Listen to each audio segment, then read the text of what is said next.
So this is a bit of an unscripted video, but at the time of recording this, I just finished watching Fallout Season 2 on live stream, and even though I am still under, if you will, a certain influence after the shit that I have been put through, I am honestly speechless at what I just watched. I made a lot of predictions related to the Fallout show Season 2, a lot of them turned out to be correct, because it's a habit of mine. It is indeed a habit of mine to be correct on things. The transition's going very well, I am guaranteed of this. But the thing about the Fallout show that really bothers me is not just the fact that it is objectively bad. It is objectively bad because it has bad writing, it doesn't even have a story, it has a sequence of events. It relies on member berries, things you recognize, and characters which can best be described as Muppets for whatever the fuck the writers decided to be. And you know, the fact that it's blatantly obvious that episode 8 was rewritten and re-recorded afterwards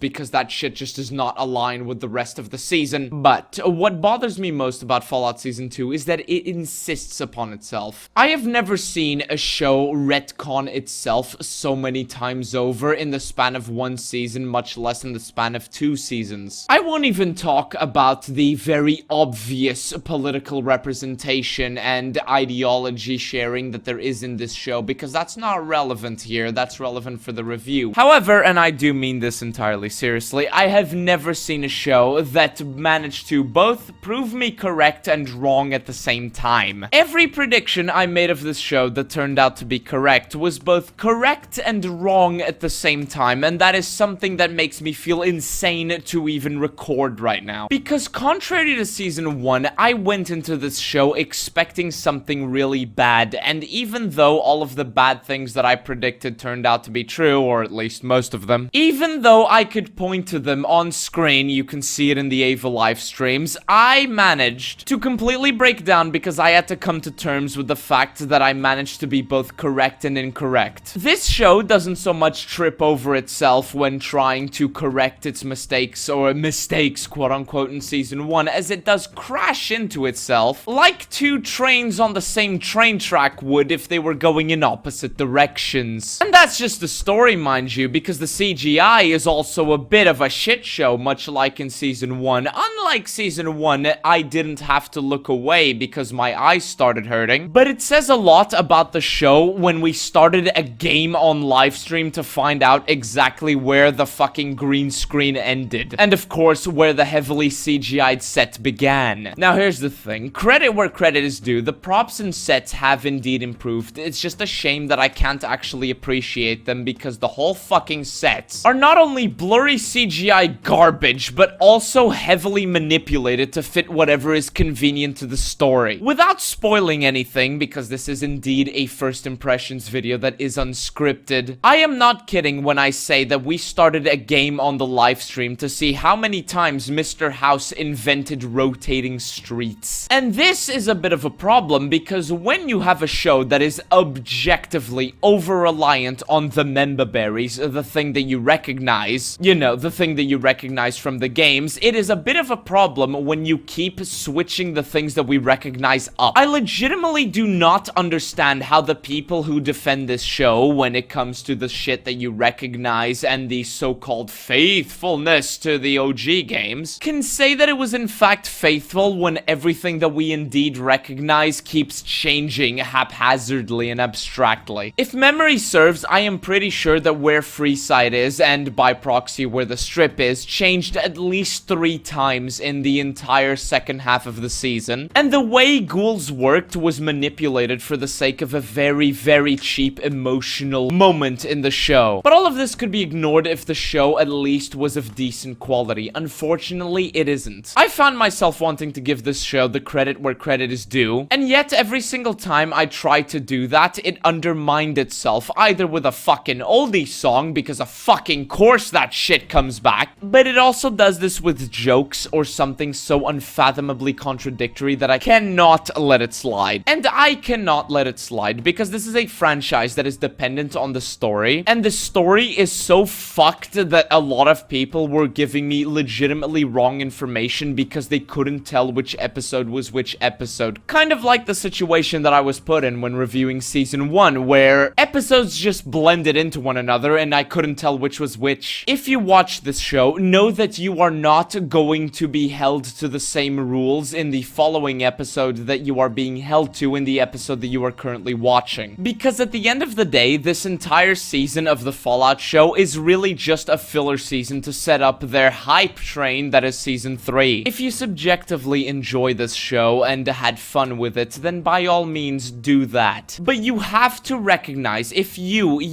the potential defender of this show, are on this video, you have to recognize that this show objectively fails at what it tries to do. Because it spends 8 fucking hours hyping up absolutely fucking nothing. That isn't just a cheap segue into season 3 and an excuse for shills and fanboys to reuse the whole let them cook excuse. My proper review of the Fallout show season 2 is going to be coming out eventually, probably in the end of February or in the middle of March. But just know that if you're on the fence about watching Fallout season 2, then I say that you don't. Because if you are someone who cares about the franchise, or at least someone who cares about consistency, then I say that you are not going to find that here. All you are going to find are vapid references to things that you are supposed to remember but also disregard. Because this show will retcon absolutely everything that you know and everything that you love and everything that you already established, while relying on the things that you know, loved, and established in order to make itself feel special. My proper review of the show will be coming out eventually, but in case you don't want to watch that, or in case you want this to be a one and done deal without going into the details, know that I give this show a 3 out of 10, and that's me being very, very generous. As a Fallout fan, it pains me to say this, but your time, Fallout fan or potential Fallout fan, is better spent elsewhere. Because, and it pains me to say this as a Fallout fan, but you, Fallout fan or potential Fallout fan, will have any question you had from the previous episodes that you may have watched or from season 1 be completely disregarded. This show made me black pill on the Fallout franchise in the sense that it really gets worse than what I thought could be possible, but it's made me white pill in the sense that it's so bad that people are starting to change their opinions and the tide is slowly shifting in our favor. Leave an Enclave Emily emoji if you made it this far into the video and agree with my sentiment. I will not be giving the credits for this video because this is supposed to be a members only video that will only become public if the channel members decide that it should be so. But regardless, here are the names of every single YouTube channel member that I have.